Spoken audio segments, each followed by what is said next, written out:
Welcome to Powerful Women Rising, a podcast for female entrepreneurs ready to do business their way.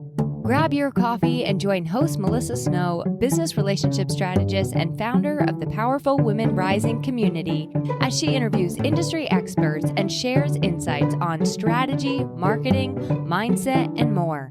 Here, you'll find the tools, strategies, and inspiration you need to feel empowered, take bold action in your business, and keep rising. Hello, and welcome back to another episode of the Powerful Women Rising podcast. I'm your host, Melissa Snow. How are you today? Are you having a good day? I certainly hope that you are. If you have never listened to this podcast before, I would love to introduce myself to you. I am a business relationship strategist, which means I help people grow their business through real relationships and genuine connections.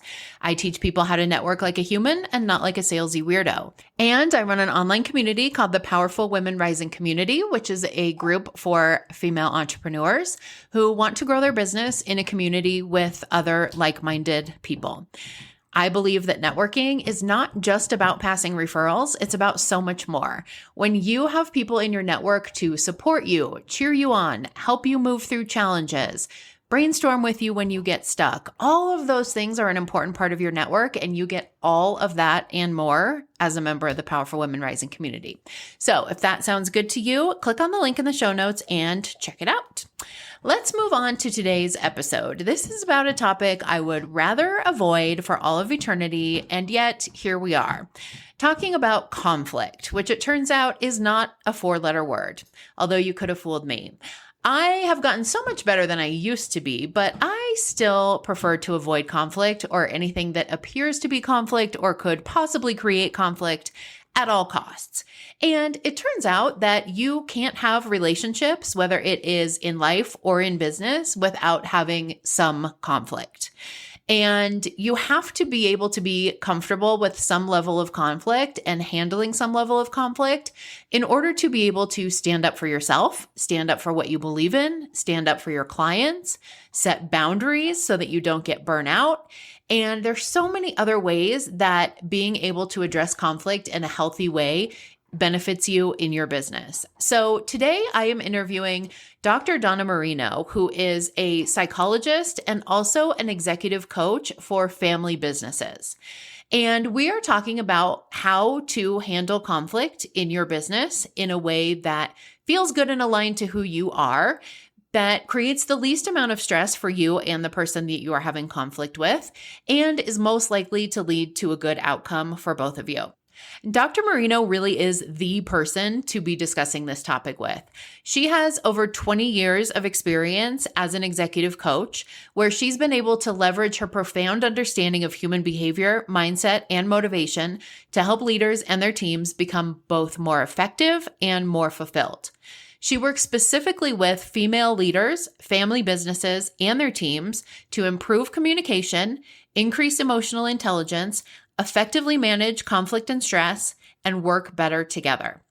Whether you are like me and try to avoid conflict at all costs, or you feel pretty comfortable with conflict in your life or in your business, there is something in this interview that is going to help shift the way that you think, change the way that you handle your next conflict, or just improve your business relationships all the way around. Hello, Dr. Marino. Welcome to the Powerful Women Rising podcast. I am so excited to have you here to talk about conflict, although it's not one of my favorite topics. But I think it's really important for us to talk about on this podcast in particular, because I think conflict is one of the topics that we don't often think about when we think about, what do I need to learn in order to be successful as an entrepreneur? What skill do I need to have? What do I need to practice? But inevitably, conflict is going to happen for every business owner. And I also feel like it's one of those things that we could always be getting a little bit better at each time. So I am excited to dig into this topic with you. Before we get started, tell everybody a little bit about you and about what you do. Thank you so much. I'm really happy to be here today. My name is Dr. Donna Marino, and I'm a licensed clinical psychologist. But what I do now is I do advisory and consulting with family businesses. And so I kind of do the marriage between business and psychology and help families navigate all of the dynamics and history and influences that comes through being a family and enters into that family business. That's awesome. That's such a specific niche too, which is very cool. But I also think it applies to a lot of different business relationships too, especially what we're talking about today with conflict. Like I have friends who had business partnerships that they were in for many, many years that ended badly. I have people who were in business partnerships for many years that ended nicely.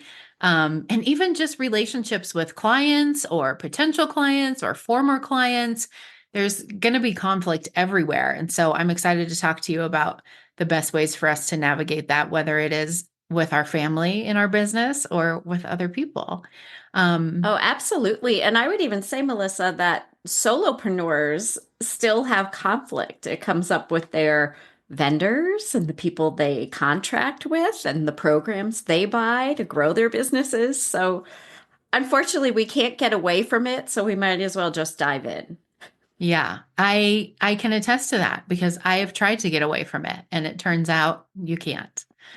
Full disclosure, I am like about as conflict avoidant as they come. So this is going to be great. I don't even like to say the word.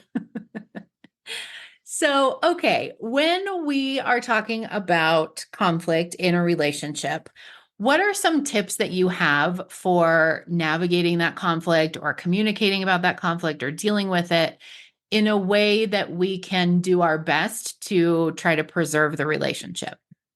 Yeah. So I know the quick pat answer is empathy, right? But empathy is hard. And do we really know what it is? It's sort of one of those words that gets thrown around a lot. What I think before you can even have empathy is to be able to not make assumptions, to be able to kind of create some kind of neutral ground there where you can say, actually, I don't know how that person is feeling. I can't put myself in their shoes yet because I don't know how they're feeling. I don't know what happened to them on their way walking into my office or before they picked up the phone to call me. Giving people some grace by being more of a blank slate and thinking, I'm telling myself a story already that's got me riled up as to why this person did this or said this or what they meant, but that's just my story. Can I get the facts? Can I see what's going on for this person and try to just kind of erase that whiteboard before you start talking? How do we do that though if we're having a lot of emotion, Yeah. specifically a lot of anger? Yes. You can't run into something when you're high with emotion.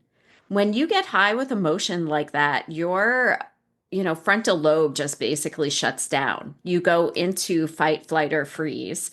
Your whole sympathetic nervous system is fired up. And what the body does is it shuts off those logical thinking areas of the brain. And all your limbs and everything are actually what are getting the blood circulation and all of that because it's preparing you for a fight and to either get out of there or to go to fisticuffs. So while you're in that heat of that anger, that's really not the time to do anything. Don't make a decision. Don't have a conversation. Walk away. Go for a run. Go for a drive if you can do it safely. But do something first as a release. And then when your brain comes back online again, then you can approach it. But a lot of times, whether it is, panic, we tell people to breathe. Well, that's great. But like we've just got to get through the moment. And if they can breathe, great. But we have to work at just resettling that nervous system before we can move into a logical mind. That makes sense. Yeah. Okay, so I have gone for a walk or I've pet the cat or listened to music, whatever I'm going to do. I've calmed down a little bit. I'm able to come into the conversation thinking like, okay, let me not make assumptions. Let me just see where this person's coming from and, kind of check it out and see if maybe what I'm assuming is actually true, or maybe it's not. So what do I do then when I go into that conversation and I'm trying to come from that place, but the other person is coming from the like angry, accusatory, defensive place? Mm-hmm. I'm going to say there's one more step before you walk into the room, right? So now you've calmed down, you can organize your thoughts, and you need to think about, okay, if other days of the week and other moments I actually like this person, respect this person, believe they have good intentions, asking yourself kind of the question, well, if that person is truly all those things, why would this happen? And just getting yourself into a place of knowing that we're coming from good intent, trying to consider what is our mutual purpose in this? What is our mutual ground? If you work together in a business, can I agree that we both want what's best for the business? And maybe I don't agree with what they did, but at the end of the day, we both have this in common. And then next, asking yourself, what do I want out of this conversation? You need to walk in there knowing that regardless of how that person's feeling, how angry they might still be, what's my intention? What do I want? What do I have control of to influence that? And then what do I need to let go? Another thing I'll throw in there, and I know it's a lot, is really thinking about the person who's on the other side and how do they communicate? What do you know about them as far as their triggers, their defenses? It's really, I think about with leadership, any relationship, if there is something I want, how do I need to communicate it to get it? It's not necessarily the way we would communicate it. That person may take in information differently than me. They may process longer. They may be more emotional, all of these things. So it's really, if I had to summarize all that, it's really kind of zoning in on who it is you're approaching, what it is you have in common, and what it is you want. And then you get to get into the room. Okay. So if I'm in the room now, I've done all those things. And do you ever recommend like setting some ground rules before you have the conversation? Like, listen, I know this is a very emotionally charged situation. You're frustrated. I'm frustrated. Can we agree that we're going to sit here until it's resolved and no one's going to storm out? Or can we agree we're not going to yell and call each other names, especially if that's something like that has happened in the past? This is a thing that Yes. happens with this person. Is that something that's helpful? Absolutely. And, when I facilitate family meetings, I have a list of ground rules that I print out and they have to sign off on that they agree to. So, in certain contexts that are more formalized like that, that is a great way to do it. When it's a one-on-one situation like this, for whatever reason, um, walking in and saying, okay, I really need to have this conversation with you. I know that this triggers both of our buttons. I want to agree that, we'll talk about behaviors, not character or person.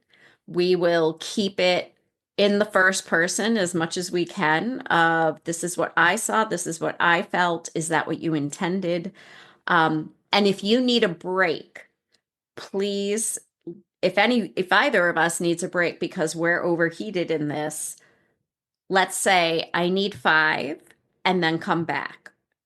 And if you come back and still need 5, you can do that. But there's no storming off and there's no just forgetting about it and not resolving it. Does that Right. make sense? Yeah. Yeah. So And then when you ground storm off, I rules. don't have to wonder, like, is he coming back? Are we still having this conversation? Do I keep sitting here? Yeah. And this works with spouses, it works with kids. It's, relationships, there's often one person who escalates and attacks, right? Goes the more aggressive. And I don't mean like physically attacks, but they're all riled up. And then there's the person who hates the conflict and shrinks and will shut up and like anything to make this over, and they shrink, right? So you have to find space for both those people. If that person is getting too overwhelmed to be able to engage, they need to be able to call time out. But that person who's pursuing, if you don't give them I'm taking a time out, it doesn't mean I'm not listening. It doesn't mean we won't finish this, but I am getting so flooded. I need to reset myself. So that person knows you're not blowing me off. We will finish this. It may not be as quick as I want, because usually that person is just so eager to get to the end of it and they want to engage. And the other person is just, like I said, they're flooded. Their physiology can't take anymore. And that's why they start shutting down. That makes sense. I feel like all of this sounds good in theory. And I picture like I'm a very emotionally intelligent person who's good at relationships and communication. And I'm having a conflict with another person who is also very emotionally intelligent and good at relationships and communication. So we're going to follow these rules and we're going to do these things and it's going to be great. How do we handle it when it's not great? Mm-hmm. There's several ways. For one, you may have to do it in small snippets, kind of like I'm saying, where okay, we'll come back to this tomorrow. Sometimes you need that objective third person, right? So a facilitator, it could be a therapist if it's a marital relationship, or just another non-partial person who's in the office, or depending on what that relationship is. You don't want to put people in the middle, but sometimes we need help having those conversations. I think that what I love in coaching is working with both the individuals and the people together. And you really get a picture of where each person is coming from and what they really mean and what they're really trying to say, and what insecurities are getting kicked up. And then you can help facilitate that conversation because you kind of know who they are. But, when it's just the two of you, you can do things too, like, taking it off site into a more pleasurable activity or something, just trying to diffuse those defenses and really rely on the relationship. If there's a relationship under all that fighting, there's a good bedrock. Keep coming back to that. Yeah, I love that because that's one of the things that I teach is that businesses are built on relationships, right? Regardless of what kind of relationship it is, whether it's a referral partner or a client or a vendor, if you've put in the work and the effort to have that foundation, I think it's going to be easier to navigate these conflicts together. And to your point too, you have more of an understanding that like, okay, we both are on the same page in terms of what we're trying to accomplish here. Like if it's a vendor that you're having a conflict with, you both have the same goal of serving your clients well, right? They want you to be happy. You want your clients to be happy because that's how we get referrals and we get more business. We're all in that together. So how do we then make sure that you are able to accomplish your part? I'm able to accomplish my part. And if you have that relationship, you know that that person is not trying to screw you over. You know that they are trustworthy. You know that they are just as invested in you coming out of this happy as they are themselves coming out of it happy. And I think that would probably make a big difference too. Definitely. And I think as women, more of the problem starts because we do avoid conflict. And when we hire our vendors, especially us, solopreneurs, we hire within a close network. We want to help each other. We want to help each other grow our businesses. And then when something's not quite right, it's very uncomfortable. We like that other person. We know them. We trust them. And then though, if we don't say something, first we rob our friend who's running this business an opportunity to grow and to fix something in a safe environment before it happens with a client that might not be as gracious or understanding. So a lot of it is really dismantling our beliefs around conflict and what it is and what it does. Because a lot of Hmm. women, it's, I like this person. I don't want to hurt her feelings. But we can't get better and grow and, avoid more risky situations if we're not open enough to share with each other. Right. Yeah. And I love what you said about kind of reframing it as you're actually doing the person a favor in some ways by addressing the conflict. Because I think, I know a lot of people are like me that we feel like, well, if I say something that's mean, like I'm much better about this than I used to be. But I remember I took my niece out to lunch one day and she was probably 8 or 9 at the time. And her lunch came with a little bowl of ice cream and she ate like a couple bites of it. And then she was like, I'm really full. I'm like, well, you don't have to eat it all. And she said, no, I'm going to eat it because I don't want to hurt his feelings, meaning the waiter who brought her the ice cream. Oh I my said, honey, goodness. I promise that waiter does not care if you eat the ice cream or not. Like he's not emotionally invested in this ice cream. But we have this feeling, I think, especially among women, and we could get into the whole patriarchy and where it comes from, but that addressing conflict or expressing that we're unhappy with something is mean and we're going to hurt people's feelings and we need to just be nice and not rock the boat. But I love how you reframed it as like giving other people the opportunity to learn, to grow, to make it right with you. Otherwise, you just walk away and are like, okay, well, I'll never work with him or recommend anyone work with him ever again. And that's not fair to Right. that person either. Right. And you never gave them a chance to fix it. And now you Hmm. have a bad taste in your mouth. You won't recommend them. And that can be the thing that damages your relationship because there's maybe some passive aggressive stuff coming out or maybe some avoidance coming out. I had to tell you, there's a family business near us that is a bakery. And the first cake I ordered from them was just amazing. It is now my favorite cake ever. And so I had high expectations. I ordered our next cake, and it was for my daughter's birthday, and she wanted this specific heart cake, and it looked phenomenal. But when I cut into it, it wasn't what we ordered on the inside. They had made a mistake. And I went back to them and I told them, and they credited me. I just told them they credited me the whole amount of this very expensive cake. And I was like, no, you don't have to do that. It wasn't, we ate it. It just wasn't. And they were like, nope. And they refused to not give it to us. I wrote them the most glowing review on Google, put up all the pictures. I still go there. I refer them to everyone. Right? So here's this like mistake that I could have been like, well, they were good the one time, but then I brought it up and it gave them a huge opportunity because I get alerts all the time about how many people have looked at those cake pictures. If you can reframe it that this really is an opportunity and it may be uncomfortable for me, but it's actually a gift to that person. Yeah. Now, if you get the courage to address it and you try to do them this favor because you're such a nice person and they tell you to pound sand, that's different. Yeah. Yeah.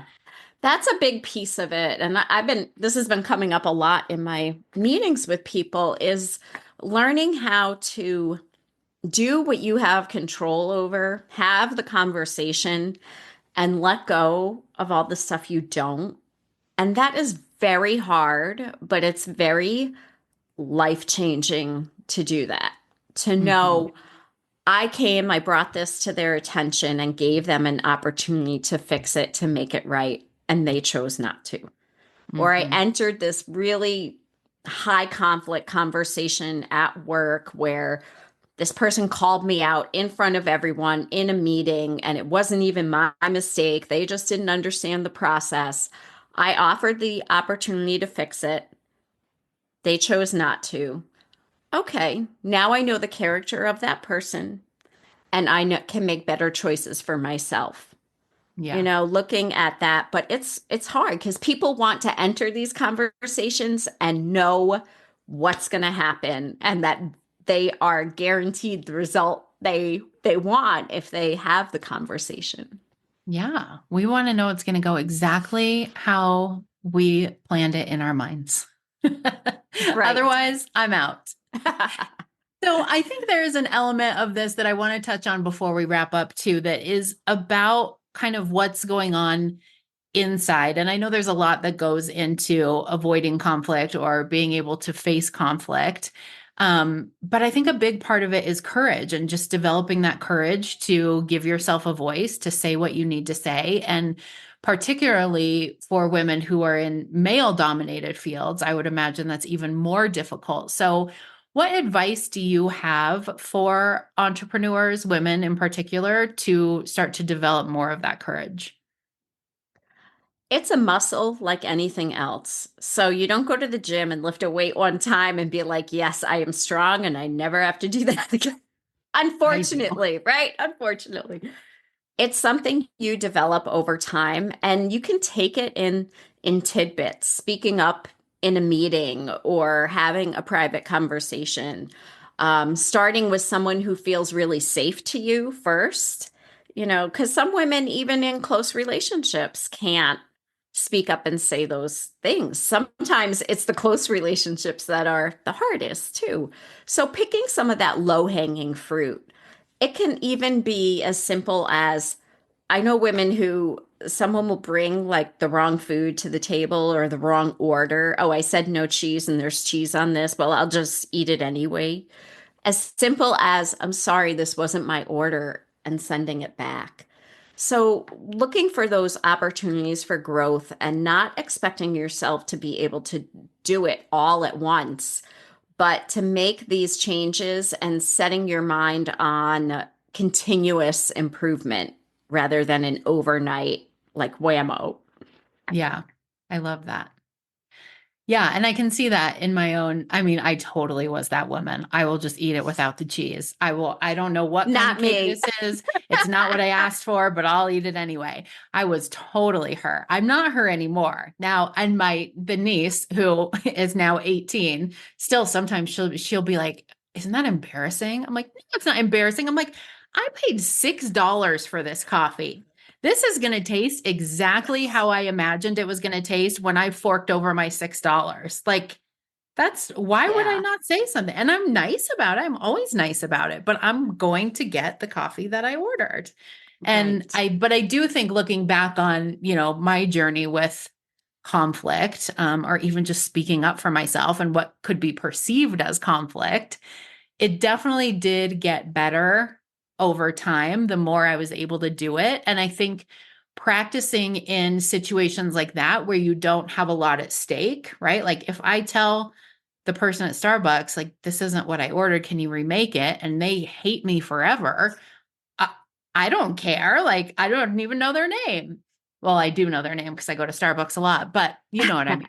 As opposed to like starting with a conversation with my dad about something highly contentious, right? Like there's a lot more at stake in that conversation. And I think starting with those um, kind of easier situations and showing yourself like, okay, I stood up for myself. I gave myself a voice. I asked for what I needed and everything was fine. Nobody died. Everything worked out. Makes it a little bit easier in the more hard situations. Yeah, you're like collecting your success arrows, right? And as you build that, you're like, okay, there's another in the quiver and I can do this. And also, I want to say sometimes people think because I advocate for these kinds of discussions, this is not about just trying to have conflict everywhere you go, but being willing to have the brave conversation. And that's Mm. what it is. You said courage. It is. It's courageous. It's brave. As women, there's a lot of cultural messaging about both genders, about what it means to be male or what it means to be female, and what gender means. We're going through a whole transition right now with that. Um, But there's a lot of cultural messaging over many, many generations. And I'm not going to say it's even right or wrong. It's just, it's here. And now that we're conscious of it all, it's our time to reconstruct that and to look at what no longer serves us. A lot Hmm. of this behavior came out of evolution, and it was survival of the species. But evolution takes a long time, and we are not the same as we were when this all began.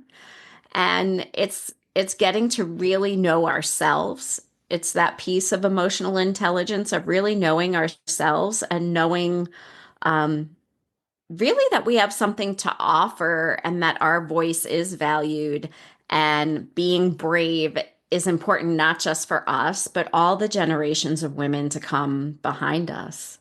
Yeah. Yeah. All the girls who think they need to eat their ice cream so they don't hurt the waiter's feelings.